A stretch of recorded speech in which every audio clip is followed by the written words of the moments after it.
ሰላም ጤና ይስጥልኝ እንደምናላችሁ ዛሬም እንደተለመደው በአንድ ጠቃሚና አስተማሪ ሐሳብ ተገናኘን። በዛሬው ፕሮግራሜ የምነግራችሁ የጨጓራ ቁስለት ላለባችሁ ሰዎች የማይሆኑ ምግቦችን ነው። ይሄ ዛሬ ይሄን ሐሳብ ማነሳላችሁ ለምንድነው በተለይ ከዚህ ከጨጓራ ህመም ጋር ተያይዞ በጣም ተደጋጋሚ የሚጠይቁኝ ጥያቄዎች አላችሁ። በተለይ ጨጓራ ህመም በተደጋጋሚ የሚከሰትባችሁ ሰዎች በየጊዜው ህክምና ትሄዳላችሁ፣ መድኃኒቶችን ትወስዳላችሁ፣ አንዴ ይድናል አንዴ ይመጣል። በተለይ የጨጓራ ቁስለት ካስቸገራችሁ ይሄንን ቪዲዮ በደንብ መመልከትና አሁን የምነግራችሁ ነገሮች ተግባራዊ ማድረግ አለባችሁ። በተለይ የጨጓራ ቁስለት እንዲከሰት የሚያደርጉ የጨጓራ ቁስለት ከስር መሰረቱ እንዳይጠፋ በየጊዜው እየተደጋገመ እንዲመጣ የሚያደርጉ ምግቦች አሉና እንደዚህ የጨጓራ ህመም ያለባችሁ ሰዎች በተለይ አሁን የምነግራችሁን ምግቦች በተቻለ አቅም ከአመጋገብ ስርዓታችሁ ስር ማስወገድ ወይንም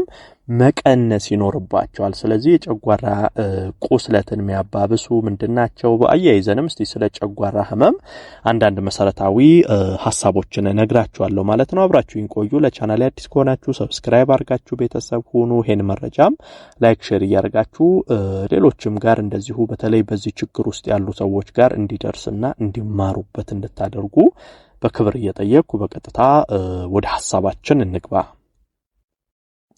በመጀመሪያ የጨጓራ ቁስለትን በከፍተኛ ሁኔታ የሚያባብሰውና መራቅ ያለባችሁ ነገር እነዚህ የሚያቃጥሉ ምግቦች፣ ቅመም የበዛባቸው ምግቦች እንደዚህ አይነት ነገሮች ነው። በተለይ እንግዲህ እኛ ሀገር ላይ አሁን ምግብ ሲሰሩ ብዙ ጊዜ የተለያዩ ቅመሞች ወጦች ውስጥ መጨመር፣ እንደዚህ አይነት ቅባታማ ነገሮች፣ በርበሬዎች፣ ሚጥሚጣዎች መጨማመር እንዲህ አይነት ነገር ምግብ ስርዓታችን ውስጥ በከፍተኛ ሁኔታ ይስተዋላል። ይሄ በተለይ የጨጓራ ህመም ያለበት የጨጓራ ህመም ደግሞ ሆኖ በተለይ የጨጓራ ቁስለት ላለበት ሰው በጣም አባባሽ ምክንያት ናቸው። አሁን የጨጓራ ህመም በርካታ አሉ። በባክቴሪያ አማካኝነት የሚመጡ የጨጓራ ህመሞች አሉ። እንደዚህ ደግሞ ቁስለቶች አሉ። የተለያዩ የጨጓራ አይነቶች አሉ። በተለይ የጨጓራ ቁስለት የሚያስቸግራችሁ ሰዎች ከሚያቃጥሉ ምግቦች፣ ቅመም ከበዛባቸው ምግቦች በተቻለ አቅም መራቅ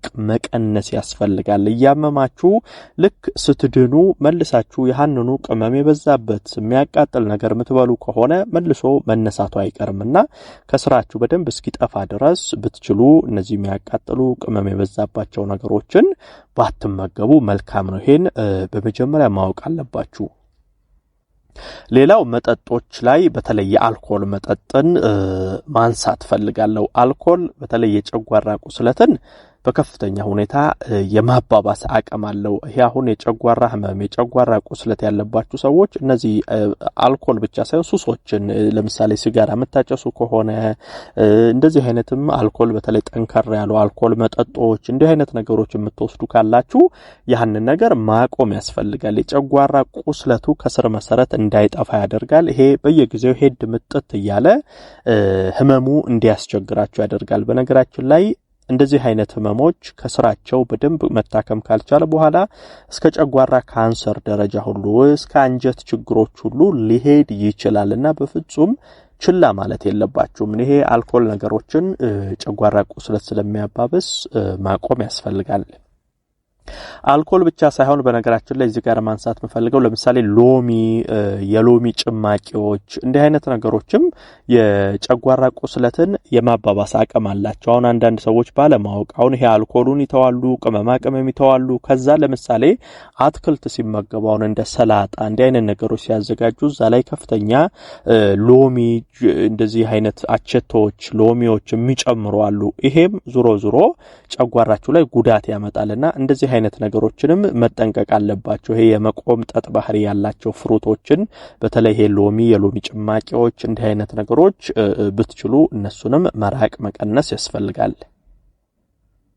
ሌላው እነዚህ የሚጠባበሱ ምግቦች ይሄ በተለይ ቅባት በጣም የበዛባቸው በዘይት በፈላ ዘይት የሚጠበሱ እንደ ቺፕስ ያሉ ነገሮች ሊሆኑ ይችላሉ፣ የስጋ ውጤቶች ሊሆኑ ይችላሉ። በአጠቃላይ ቅባት የበዛባቸውና በቅባት የሚጠበሱ ዘይት ውስጥ ተንተክተው የሚዘጋጁ ምግቦች የሚጠባበሱ ነገሮች ይሄ ለጨጓራችሁም በአጠቃላይ ለጤናችሁም በጣም መጥፎ እንደሆነ ማወቅ አለባችሁ። በነገራችን ላይ አሁን የጨጓራ ቁስለት ላይ ብቻ ትኩረት አድርጌ ስለማወራ ነው እንጂ እነዚህ ነገሮች ጉዳታቸው ጨጓራ ላይ ብቻ የሚቆም አይደለም። ለምሳሌ ቅባታማ ነገር፣ የተጠባበሱ ነገሮች፣ ቅመም የበዛባቸው ነገሮች እንዲህ አዘውትራችሁ አመጋገብ ስርዓታችሁ ስር በየጊዜው የምታካትቱ ከሆነ ከዚህም ባለፈ ለኮሌስትሮል፣ ለልብ ህመም፣ ለግፊት፣ ለስኳር፣ ለተለያዩ ችግሮች የመዳረግ እድላችሁ ይጨምራል። እነዚህ በተለይ ቺፕስ እንዲህ አይነት ነገሮች በጣም መጥፎ ናቸው። ስለዚህ የጨጓራ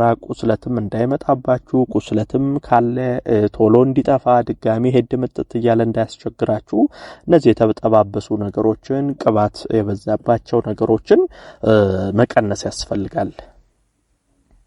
ሌላው ቡና ነው። በነገራችን ላይ ቡና በተለይ የጨጓራ ህመም ላለባችሁ ሰዎች አይመከርም። ከዚህ ቀደም ስለ ቡና ብዙ ቪዲዮዎች ሰርቻለሁ። የቡና ጥቅም፣ የቡና ጉዳት፣ አንድ ሰው በቀን ምን ያህል ቡና መውሰድ አለበት፣ ቡና መውሰድ የሌለባቸው ሰዎች እነማን ናቸው፣ እንዲህ አይነት ነገሮችን ከዚህ ቀደም ብዙ ጊዜ ነግሬያችኋለሁ። ወደ ቡና ጠልቄ ወደዛ አልገባም። ነገር ግን የጨጓራ ቁስለት ያለባችሁ፣ የጨጓራ ህመም ያለባችሁ ሰዎች ቡና በጣም መቀነስ አለባችሁ። አሁን ሙሉ ለሙሉ አትጠጡ ማለት ሳይሆን ብትችሉ እንደዛም ብታደርጉ ይቻላል። የጨጓራ ህመም በተደጋጋሚ ካስቸገራችሁ መተው፣ ነገር ግን በጣም መቀነስ፣ በቀን ውስጥ ከአንድ ስኒ በላይ ባትወስዱ መልካም ነው። ይሄ ቡና በራሱ የጨጓራ ቁስለትን፣ የጨጓራ ህመምን የማባባስ ከፍተኛ አቅም አለው።